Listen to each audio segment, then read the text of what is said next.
Everybody, welcome to Behind the Bar. I'm your host, Andy Johnson, where I interview your favorite dry bar comedians. Happy to have John Caponera here. Little Victories is a dry bar special. Um, I watched it last night. I loved it. I was telling John before we started recording how I've been following his career for quite some time. There's you and a handful of folks that influenced me to start comedy. Matter of fact, to this day, my friends and I reference one of your bits from back in the day. I don't know what it was from, but I mean, I think I remember first seeing you at 1990 something, MTV's Half Hour Comedy Hour, the Get a Life show, right? It was What is it called? Good Life. Good The Life. Good Life. The Good Life on NBC. Yeah. Yeah, yeah, and then a bunch of other stand-up stuff. But in any event, when you agreed to be on it, I was super happy. My friends are not going to believe that I have you, but we referenced one of your old jokes. Can I ask you about it? Sure, of course. All right, so this is it, and we do it to this day when we watch the NFL. You do a bit, and God, I really hope I'm right that it's your bit about the most lopsided football game ever. Oh yeah. Well, 200. the whole bit's based on sports records that are so unbelievable. You have to question the credibility. Right. Like Will Chamberlain scored 100 points in a basketball game. I'm like 100 points. Right. Who's guarding this guy? Gary Coleman, like Mickey Rooney. It was Right. 100 points. Right. He goes, you imagine the rest of his teammates? Hey, Will, I'm open. Right. You ever think about passing the ball once in a while? Cy Young won 511 games pitching. You know how hard that is to do? Yeah. You have to average 20 wins a year for 25 years in a row. It's impossible. Yeah. I mean, what were they counting as a win back then? He goes to a carnival, knocks over a couple bottles. That's a win, Cy. Count it. It's in the record book. Right. I goes, it had to be recorded on the honor system. Hey, did you pitch last week, Cy? Yeah, I pitched a couple double headers. I won them both. Okay. Yeah. Okay, no problem. It's in the record book. And then I said, Cumberland University lost to Georgia Tech in football one time, 222-0. I said, you imagine losing coach at halftime? All right, we're not out of it yet. It's only 110-0. Couple, 2, 3, 16 more touchdowns for back in it. We got to get back to fundamentals. Tommy, you got to stop punting on first down. Billy, when you center the ball, you hike it backward, not forward, backward. Right. Now, we're still ahead with the bookies. They're giving us 200. Right. If we could just hold them. Right. And meanwhile, in the other locker room, the coach is going, all right, who hasn't scored yet? Anybody? Kathy? Right. Grab your brother's helmet. You're going in. Right. Yeah. Well, the line that when our team or whatever football game we're watching and they're losing badly, we say, I don't think we use the name Mike, but we go, you got to snap the ball backwards. So or we got to get back to fundamentals. Yeah. Wonder what the fans were like in the stands that bought tickets to see their game. Maybe even some of their kids were playing for the first time. Like, I've never seen Johnny play. Let's see how he does. I don't know why he's hiking the ball forward. I don't. You would think after Johnny's 8th fumble, they would replace him with the backup there. Yeah. You got 4 downs to work with. You would never see that. What's the most lopsided game in recent history? It's got to be like a 59-3 or 72-2, 3 or something like that. I don't recall. I don't know. I know the Bears beat the Washington Redskins at the time 73-0 in a playoff game, but that was back in the 50s or 60s. Yeah, nothing in the recent era. I know there's been some blowouts, maybe 50 points, 60 points, maybe. Oh yeah, there's been many of those just by the Michigans playing Morehouse State and stuff like that. You know what I mean? Yeah, and I just found this out in D1 baseball. There's a mercy rule. Is it 10 runs? I think after a certain number of innings, it's different runs. But I had no idea in D1 baseball they would do that. A buddy of mine's a coach at Long Beach for the Dirtbags. He's the head coach of their team, and I saw a run rule thing. Are you you do a lot of sports bits, and you've been on, you've had a show on ESPN and been involved with ESPN, the Harry Carey thing and Scully, and are you a real Chicago sports fan? I am. I grew up playing and watching sports, and I realized when I was doing stand up, not a lot of people talked about sports, and Right. so I didn't do it intentionally. That was something I enjoyed anyway. So the first sports bit I did was the one I just told you about, the records. Hmm. Plus, back in the '80s, Harry Carey, I would do Harry Carey on stage. He was only a local celebrity in Chicago because he was with the White Sox for 10 years, and I was a White Sox fan. Yeah. And then it wasn't until he switched over to the Cubs that he got on WGN, which was a national Yeah. TV broadcast, and his popularity went out the roof after that Yeah. because he was on every afternoon, and even if you weren't a Cub fan, you could watch the Cub game on WGN Yeah. anywhere pretty much in the country. Yeah.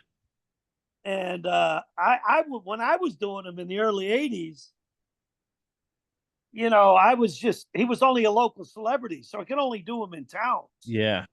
And then eventually, when he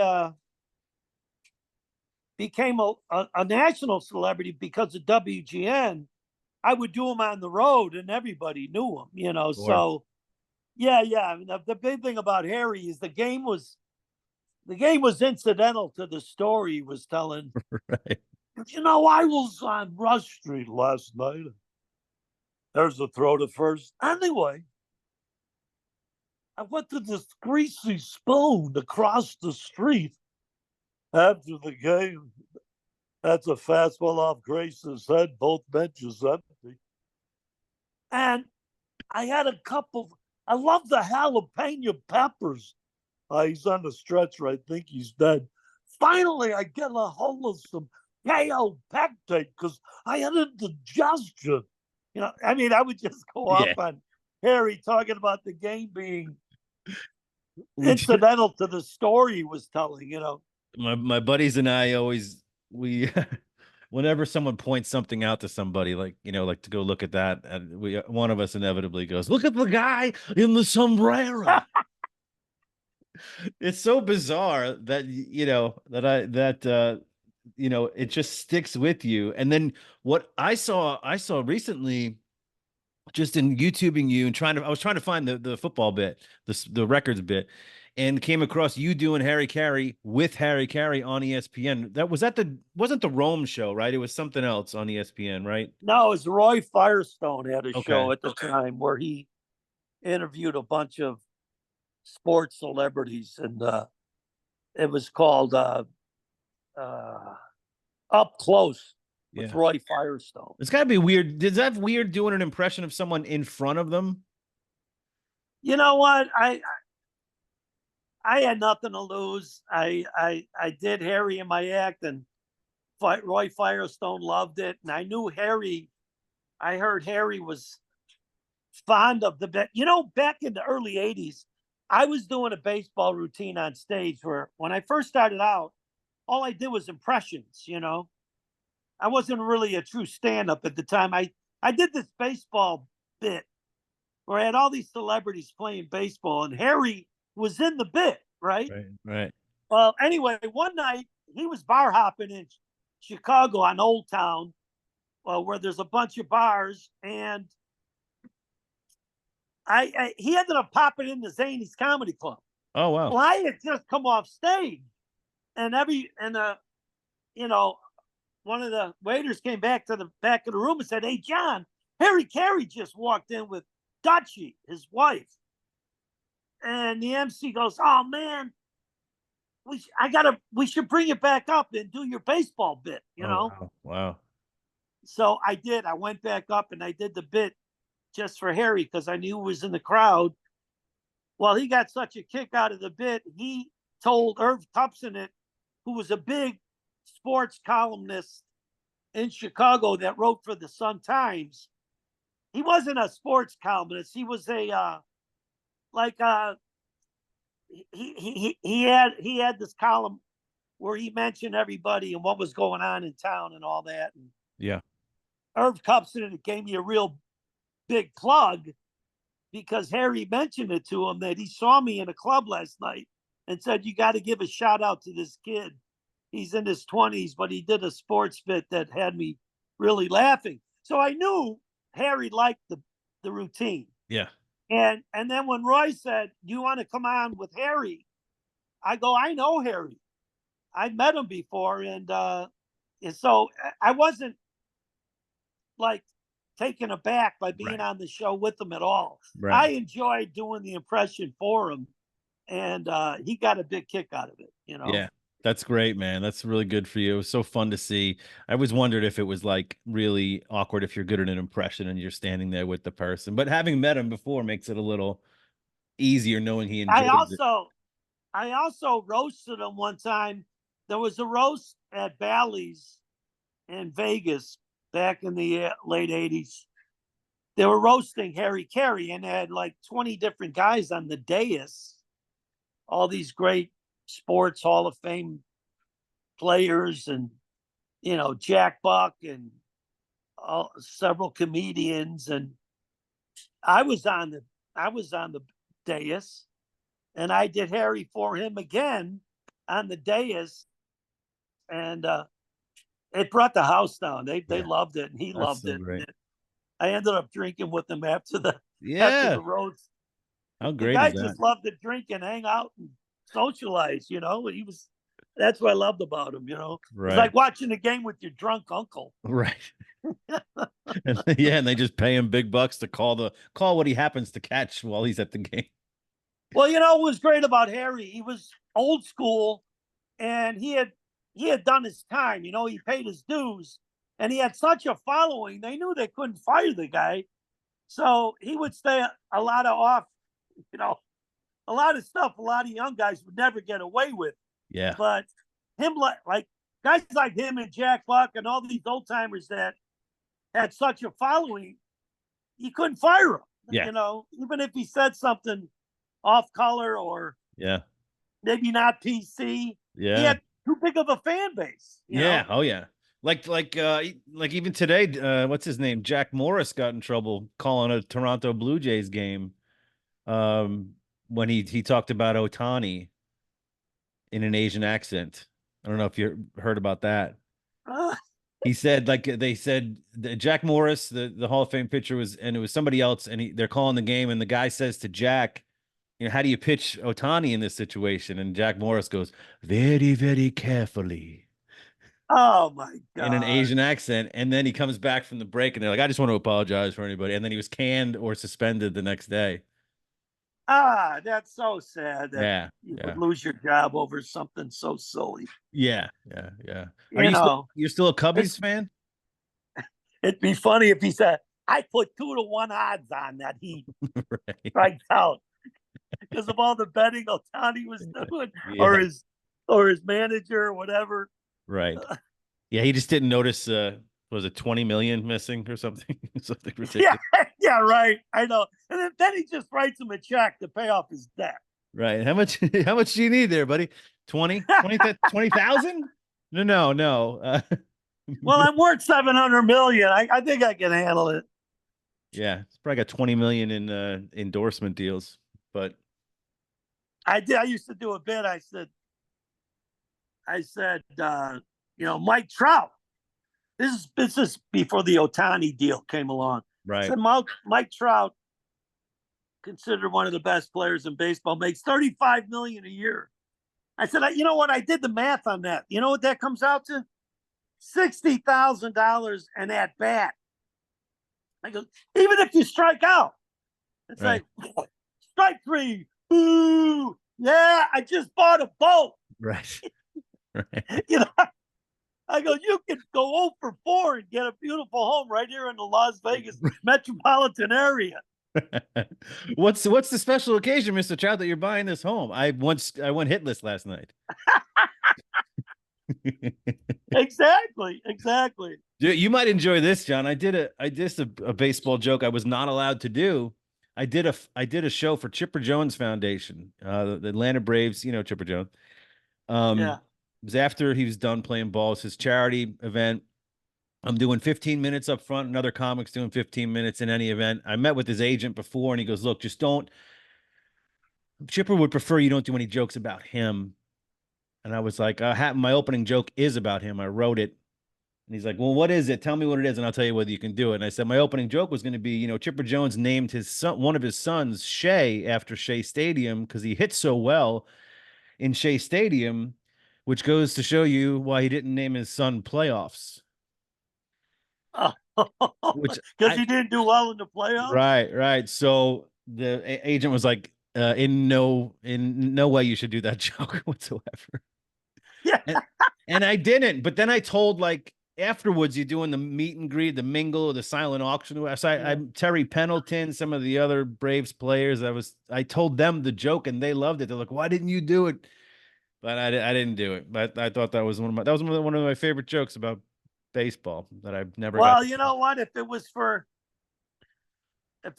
Comedy Central, you could have easily done it. Right. But the jokes they were doing for Brady, boy, these guys didn't leave any.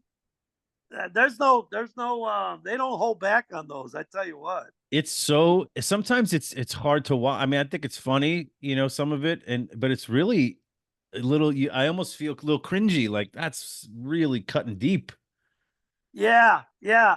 I mean, how about the one they did for that kid that was on SNL? Is that Pete Yeah, Davidson? for Pete Davidson, and they did a joke about his dad dying in the in the 9/11.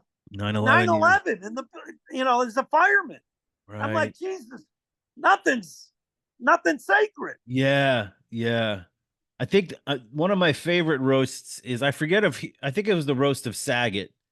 And Norm Macdonald was up there, and he just does this 5 to 7 minute very dry bit as he does with the absolute cleanest, most awkward. You know how Norm is. He just got up there. He's like Bob Saget over there. He's a real nutcracker, that guy. And then he would turn his car. It was just, and he would just do all these very clean, not so nasty things, and then just end and walk off. He doesn't help old ladies cross the street, and he just goes to the next thing. It was the total opposite of all the filth that was before. It was great. Yeah, I love Norm. I knew Norm not real well, but I'd run into him once in a while at the Improv in LA. My sister, she's a comedy writer. She wrote on both of Norm Macdonald's sitcoms. Okay. My sister Cindy, and she knew him from SNL because she wrote on SNL too. She actually writes on the Connors right now, Okay. but she did well for herself Nice. as a sitcom writer and television writer. Yeah. Yeah. Your special little victories I related to a lot, especially about finding the little stuff in life especially as I get older too. Miserable. I'm surrounded by sometimes by miserable people, which is awful. You talk about that. But just finding the little, like I made the perfect cup of coffee this morning. I was like, it's gonna be a good day. It's gonna be Hey, a good day today. you know what? I know I do that in my act, but I'm a firm believer of it. Yeah. You get a good parking spot Yeah. uh, at Christmas time in a mall, and you're like high fiving everybody. Yeah. Yeah. It's like you go to rent a car, and the guy says, "Listen, I don't have that economy car you put in for, so we're going to give you a free upgrade to a Dodge Charger with a Hemi." Yeah, Yeah. Yeah. those little things that just like make your day, Yeah. and some people just let it go over their heads, and Yeah. they don't appreciate or they don't think that something really cool just happened, Yeah. and they let it go, they let it fly by. Yeah. I think my girlfriend gets a kick out of me when I get excited when I back into a parking spot perfect the first time. I get all excited.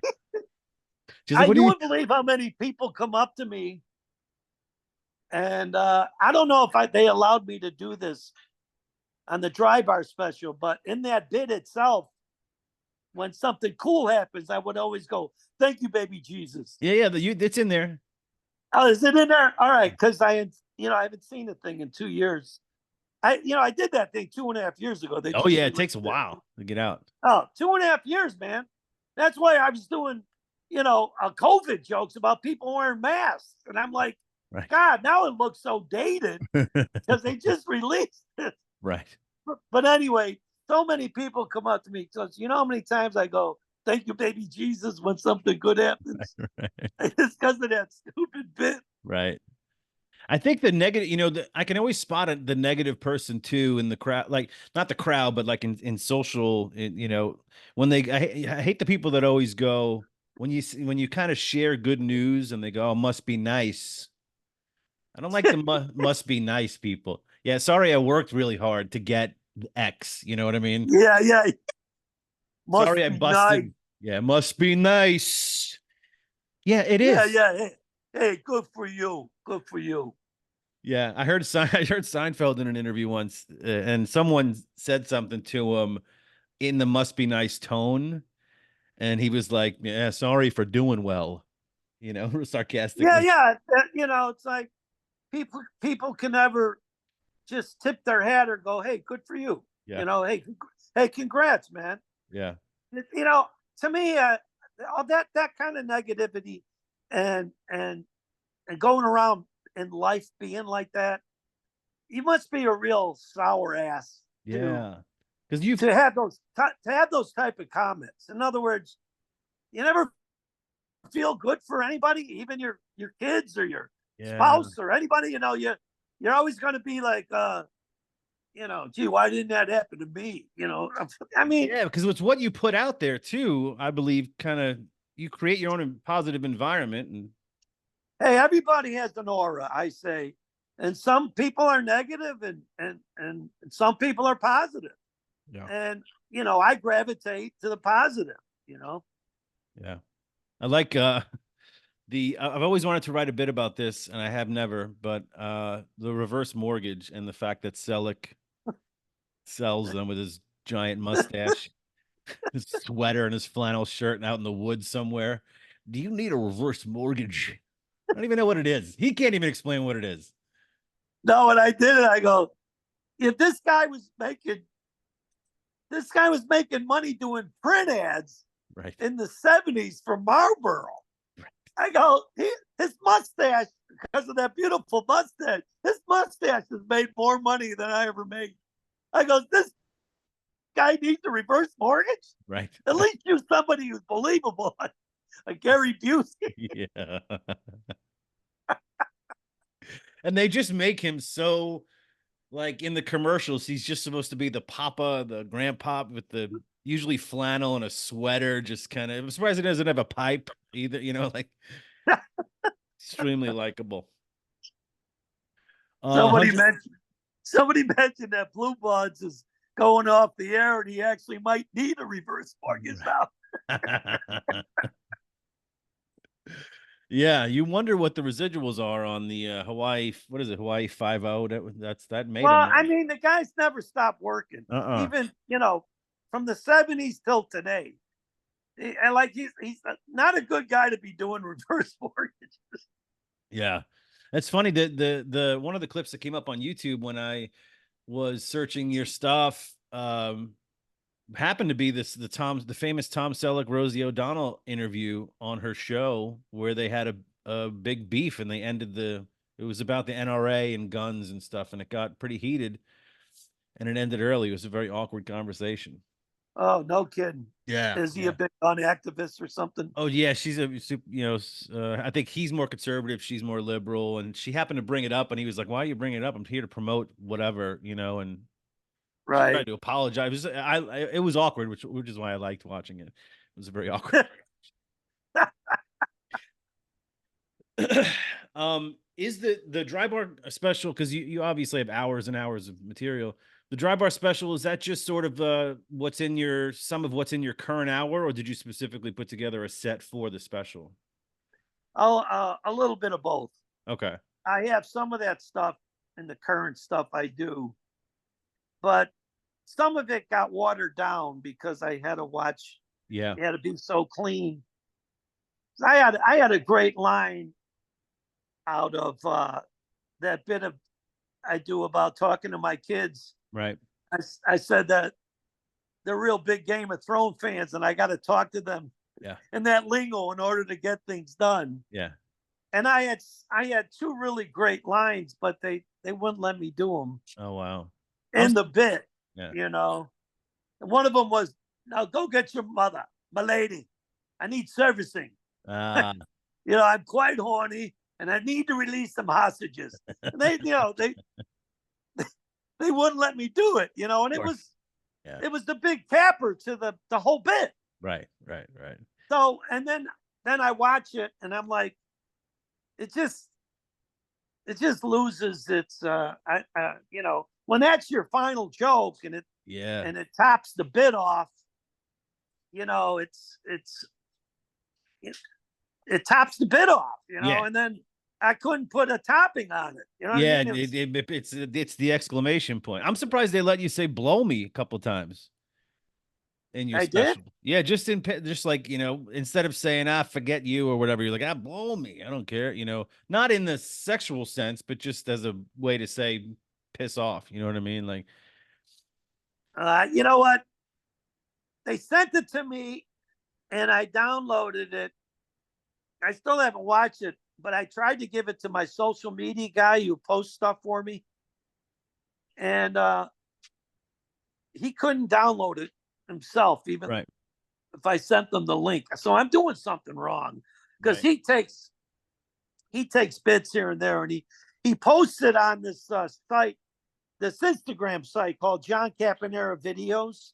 okay, If you go to John Caponera Videos and hit follow me, there's 100 posts. There's 100 different bits on there. yeah, yeah, And so he took some of the bits that they posted, Dry Bar posted on YouTube. They didn't yeah, put the whole they didn't put the whole special on there, put several bits, and he was able to extrapolate some of that and put it out. yeah. But I just wish they would have done it 2.5 years ago when I shot the Right. thing. Yeah, yeah. I think that's the common feedback for most people that I have on this podcast, that to get it out sooner. How about one of my favorites is the tumor, the lady with the large tumor. Like, at what point, the 150-pound tumor, at what point do you What point does it dawn on you? it's only Yeah. 50 pounds. I'm gonna give it another. Where was it? I wanted to know the whole time you were I doing didn't that I bit. I didn't wanted to know notice where. it at 30, 40 pounds. Right. I think I got a problem. You know, I wanted to know where it was, where the tumor was the whole time you were doing the bit. I'm like, I wonder if it was like side, stomach, leg, like where. It had to be her stomach. Yeah. I Are you, mean, are you I mean, pregnant? this was a real thing that happened. Oh yeah. 153-pound tumor. It's another person. You have another person attached to you. Oh my God. It's so far fetched. It had to be a bit. So, it had to be a bit. There's a whole TV show now about it on I don't even know what channel. It's called Dr. Pimple Popper or something, where these people come in with these large, like, how many hats can you buy? There's only so many, before you go in Yeah, and yeah. get When you this. got to quit buying hats and attend to your ailment. Right, right. He's got two hats. He's got two hats on. And then a sombrero. Look at the guy in the sombrero. I think it's a tumor. Hey, check out the kid in the sombrero. There's the good looking youngster, huh? That's what was great about Harry. He would he would just get excited over the dumbest stuff. Right. You're watching the game and out of nowhere. Hey, here comes Sandberg around third, safely in the second. Right. We got a shutout throwing in from Milwaukee. The end of seven, the Indians 5, the Packers 2. Right.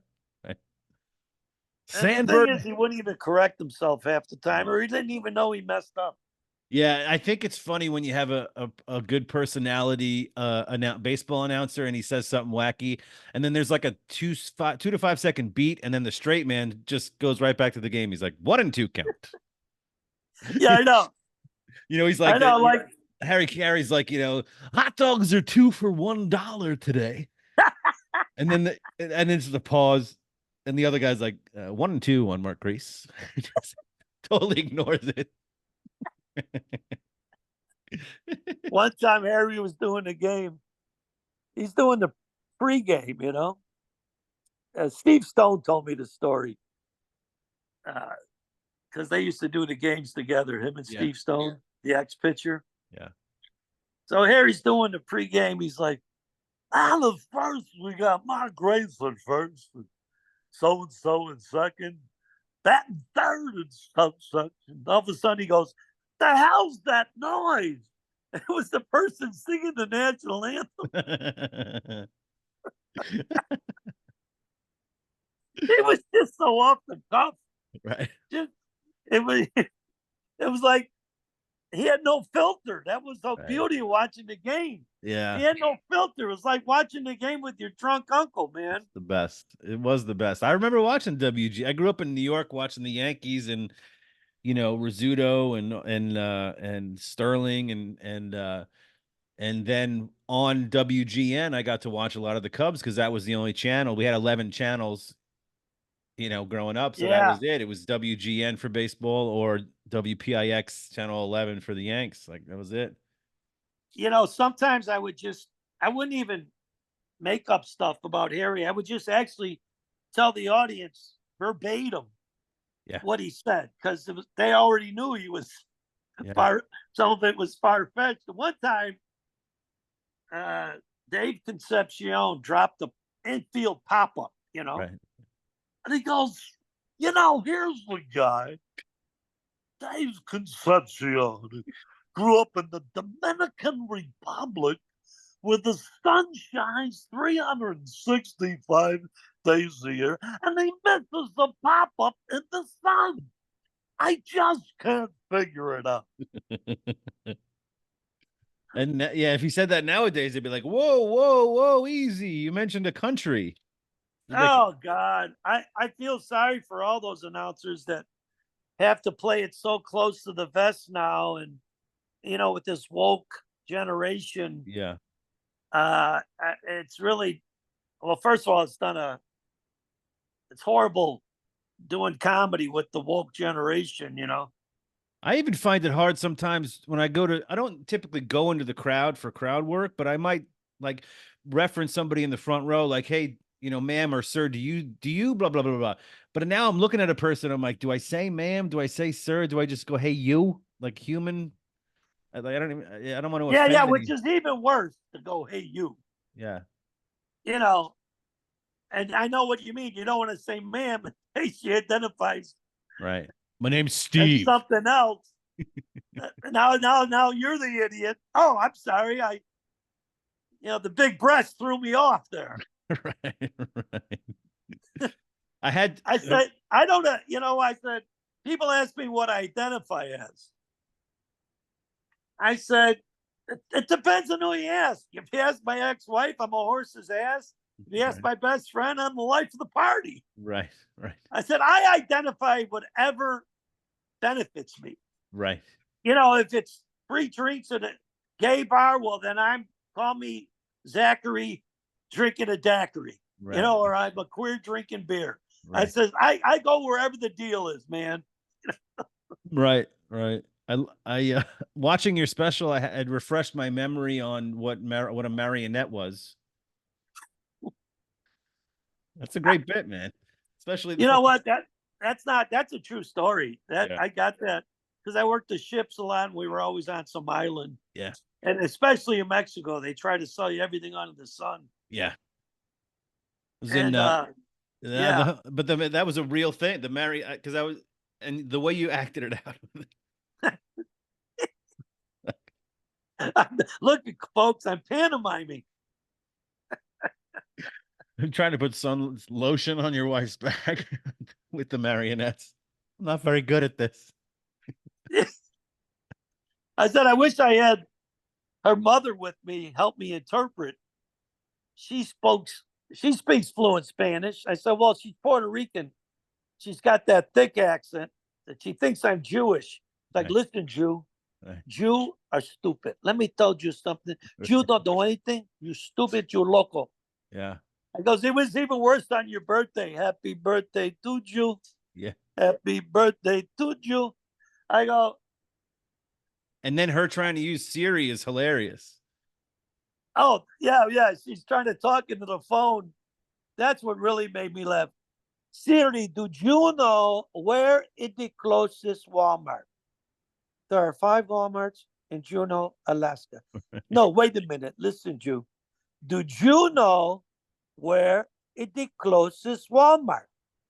There are 7 Jews that live in Juneau, Alaska, next to the Walmart. Son of my bitch. Listen, Jew.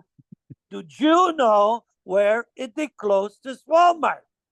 No Jews shop at Walmart. Right. Right. I don't know if that's on the. Is that on the special? Yes. It made it. Ah, well, at least that made it. Yeah. Well, you know what else made it that was interesting to me?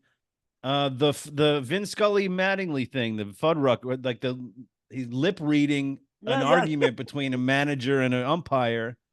I yeah, love yeah. And he that thinks bit. he knows what they're saying on the field. Is that a newer bit? That's a great bit. No, I wrote that a Well, long time obviously with ago. Mattingly, it's not a newer bit, but that's a really great, right? But I like have to upgrade it with the current manager. right, like No, anyway, he passed away, so it's like the bits. That's what I loved about him. He thought he could read lips. with the whole Fuddruckers and it almost looked like you were gonna curse. I was like, this is such a great way to skirt around all of it. Yeah, and that's what was nice is that you're doing a clean show, and it's one of those jokes that walks the edge, but you get away with it because you're not saying any swear words. Right. So it was something about Chuck. Like he wants you to Yeah, Chuck yeah. He Chuck. that. Wait a minute, here comes Matt. Looks like the umpire's in his face. It appears he wants to take the ump to Fuddruckers after the game. The ump says he doesn't like Fuddruckers. Go to Fuddruckers yourself. Coach says, try the ground, Chuck you. The ump says, Chuck you too, and tosses him out of the game. Well, how do you like that? You offer somebody dinner and they throw you out of the game. Yeah. That's great. I loved it. I was so happy to see the Harry Carey and hear it again. I like I mentioned. So what I like, I don't want to keep you too much longer. I really appreciate your time. I'm gonna end. I usually end my podcast with 5 questions. The same 5 questions for each guest. But first one. So I mentioned earlier at the podcast. So growing up, it's probably 5. You and 4 others that kind of influenced and you, Rodney, Dom Herrera, Bob Nelson, and Seinfeld, I would say, that we kind of repeated their jokes and had a lot of fun watching and stuff like that. Comedy influences for you. Well, first of all, I would like to say thank you for throwing me in with those other guys. Uh, and it's very flattering when guys like yourself and there were a generation or two behind me, but you know, like my stuff, like several comics had come up to me out in LA in the past. And like I don't know if you know Johnny Sanchez and you know uh, Jimmy Schubert and um, Oh yeah, Mars, the other Mexican. He made it pretty big on Comedy Central. Gabriel Iglesias. Carlos Mencia. Oh, Mencia. You know, Sebastian. A lot of them had come up to me in LA and said, "Hey, man, we've been watching you in college, and you're one of the reasons I got into this." Yeah. That's more flattering to me to anything that a comic could say to me. But as to answer your question, I love Pryor and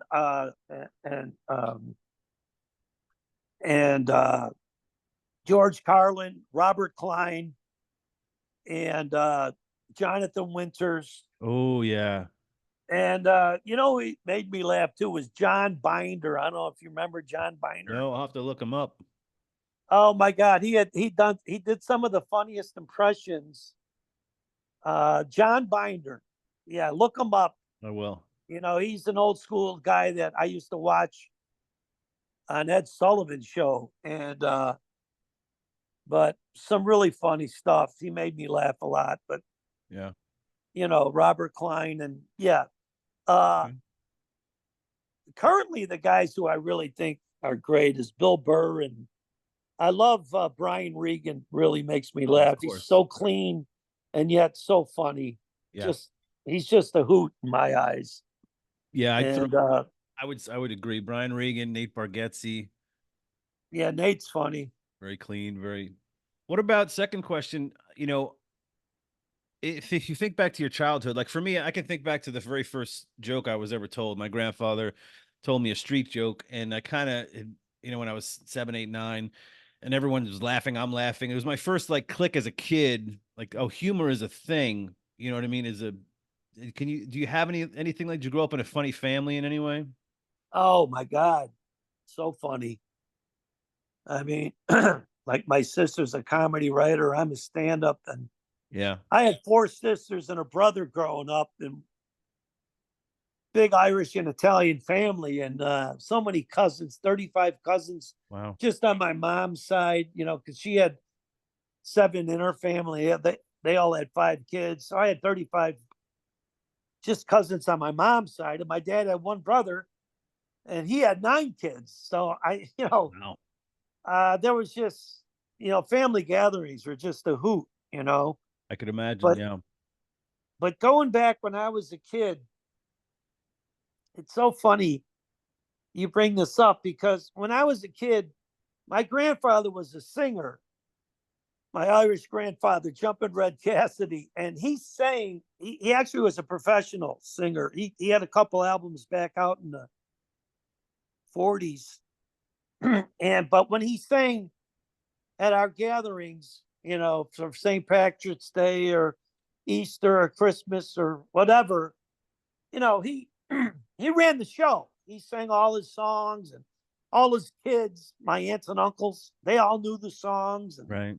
everybody had their song that they had to sing at the get together. And I didn't do sing, but I just did impressions, and I was only 12 years old. Yeah. But it's so funny. It was just my grandfather was a big influence on me of being an entertainer. You Yeah. know, but I can't think of a specific joke that Yeah. I No, used to no. tell. I used to tell as a kid, but I did do. When they asked me to do my thing, I would do Walter Brennan, and I would do Howard Cosell, and just Yeah. these crazy impressions. And that was my part of my. That was my part of the. What do you Contribution call to the thing. Yeah. Yeah. I think contribution to the happy hour or yeah. the. And I just think like when my grandfather told me that joke, I just at that moment realized the power of laughter, how it brought everyone together. And I was like, wow, I need to learn that. I need to, and it was Well, you know what? You know what's funny? When I was in college, I never intended to be a stand-up, but for our finals, I had this class called Advanced Public Speaking, and for Mhm. the final, everybody had to do a comedy monologue. The teacher didn't care if you know, plagiarized and did something off, a Robert Klein album or Right. a Richard Pryor album, as long as you committed to the bit. Right. Right. And I said, well, I want to do my own thing because I used to mess around doing impressions. And I had all these celebrities in the middle of a baseball game. I talked to about this before earlier on. Yeah. Yeah. Well, I did this for class, and it got such an overwhelming response that somebody came up to me afterwards and said, John, man, that was so funny. You need to go to the Comedy Womb in Lyons, Illinois, which was a suburb of Chicago where I grew up. Every Thursday they have open mic night, and they sprinkle in the open micers with the regulars, and they'll give you 5-10 minutes. I said, why are you telling me this? He goes, dude, you don't realize how funny that was. You should go and do that bit there, and maybe you'll have a thing for comedy. That's how I started out. Yeah. Wow. That's fantastic. But I just did it for a grade. Right. And then 2 days later, one of my classmates said, John, they're doing a gong show down the street at the bar we used to go to in college. Yeah. I goes, why are you telling me that? He goes, you got to go do that bit you did for class, man. You can win $500 at this gong show. So I didn't even have the bit memorized. So I memorized it and we go and I do it. I won the $500. Wow. Then a month later, I graduate and I'm playing softball in this league in Chicago. So we go to the bar that sponsors us. We're all sitting there in our uniforms and I'm drinking beer and they got some gong show going on at the place. And I'm like, I can do better than this. I get up in my uniform.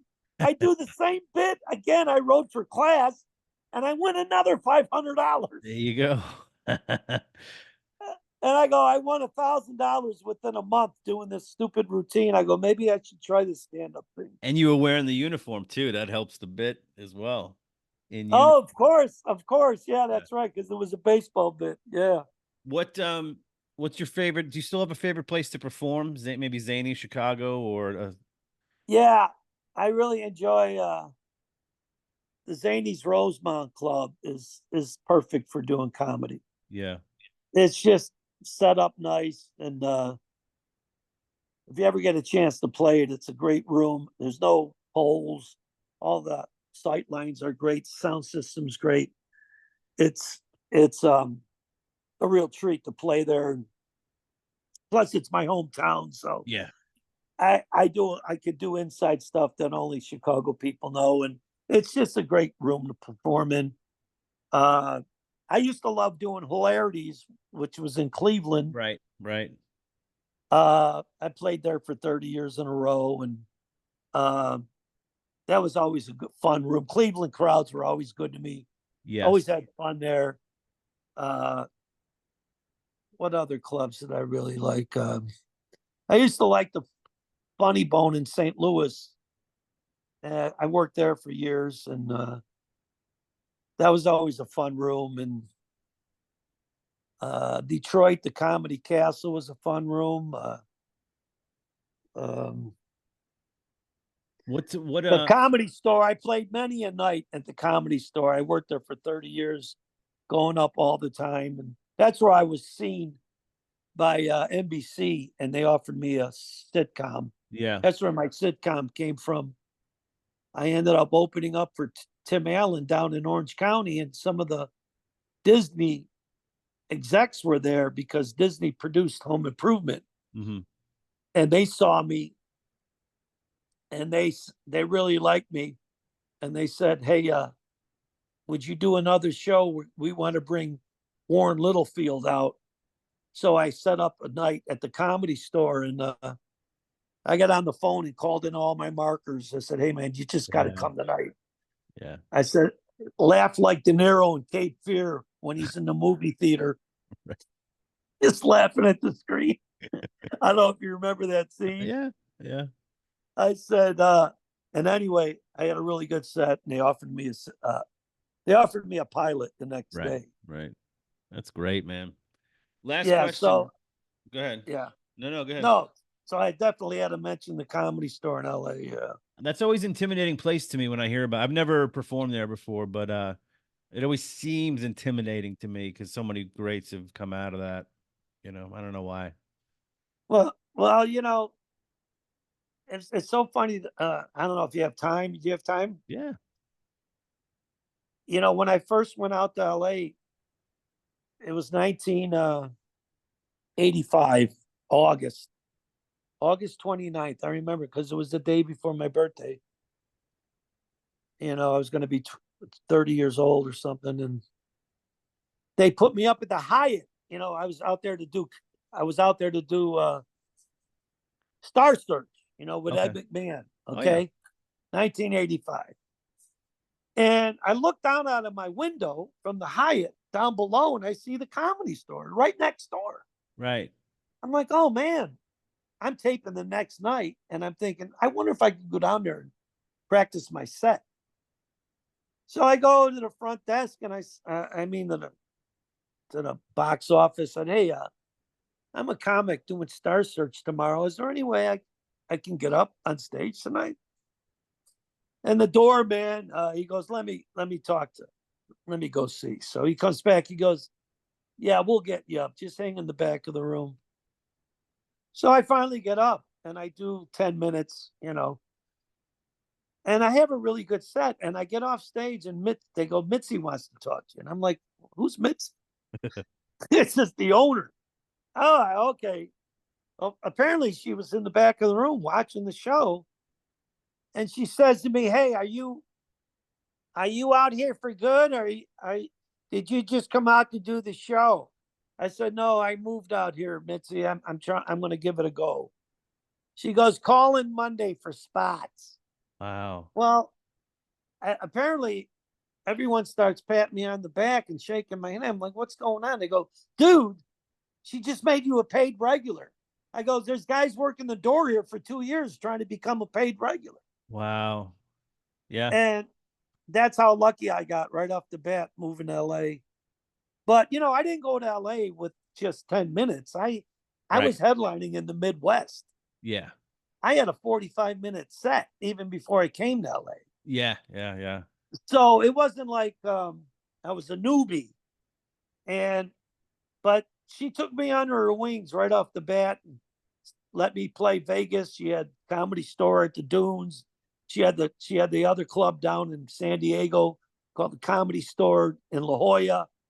And she made my transition to LA seamless because she helped me out right off the jump. Yeah, that's great because I hear so many stories about people trying to get past and working there for years and doing sets, and she's either there, she's not there. I mean, she's passed now, but back then it was Yeah, tough. I'll be the first to admit I got super lucky. Yeah, that's great. And you killed it. Um, last question for you. What do you think you'd be doing if you weren't a comedian? If you'd like take a look back at your life and what direction would you have ended up as?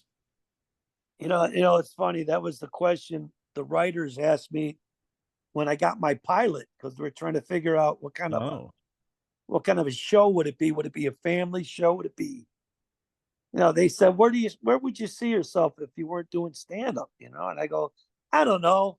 I said I was a communications major. I'd either be a salesman or I'd be working in management somewhere.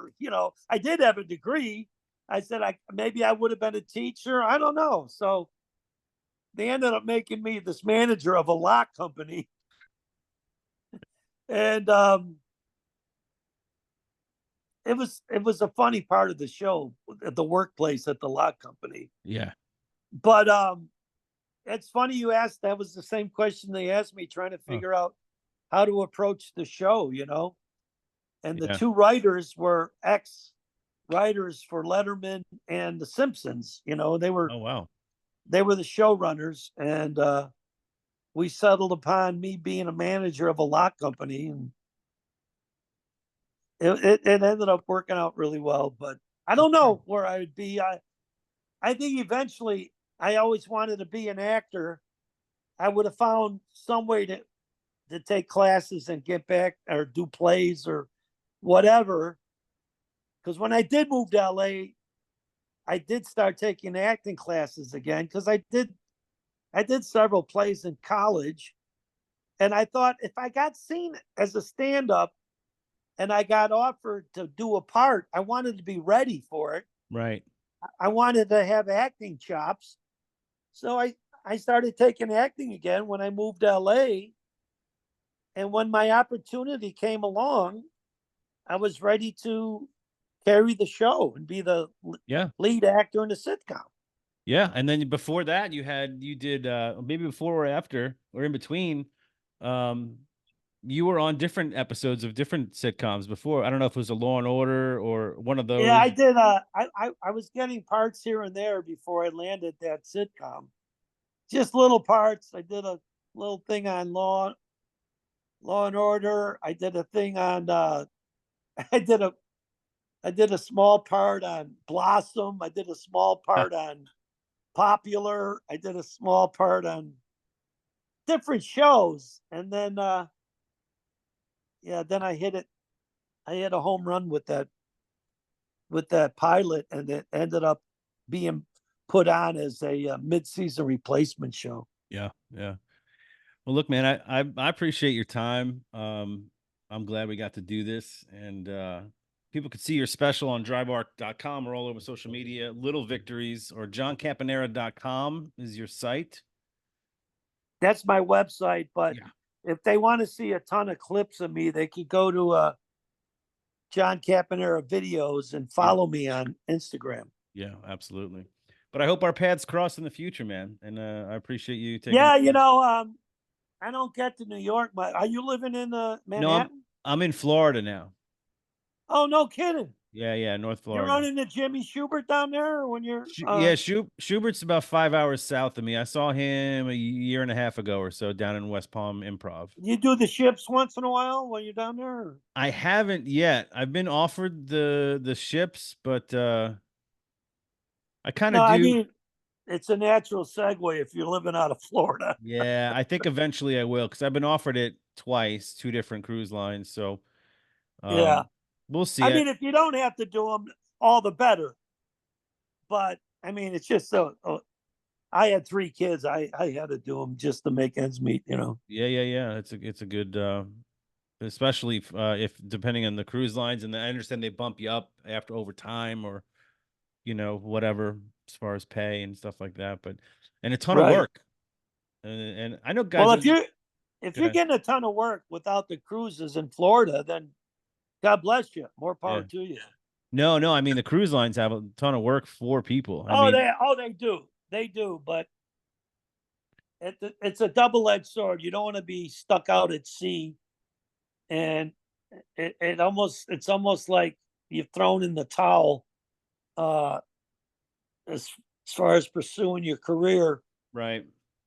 But I always treat it as just a means to an end. Of I course. had a I had this 5 bedroom home in Studio City, California, with three kids going to private schools. And if I didn't land a gig, if I didn't land an acting job when I stayed home, I didn't pay my mortgage. Yeah, yeah, So I always had to walk that rope. Do I do a ship and make sure I pay my rent, or do I stay yeah. home and you know try and wing it and land a part? But at the time, Uber didn't exist, and it Right. wasn't like I could stay home and just Uber or something and come up with my end of the bargain. Hmm.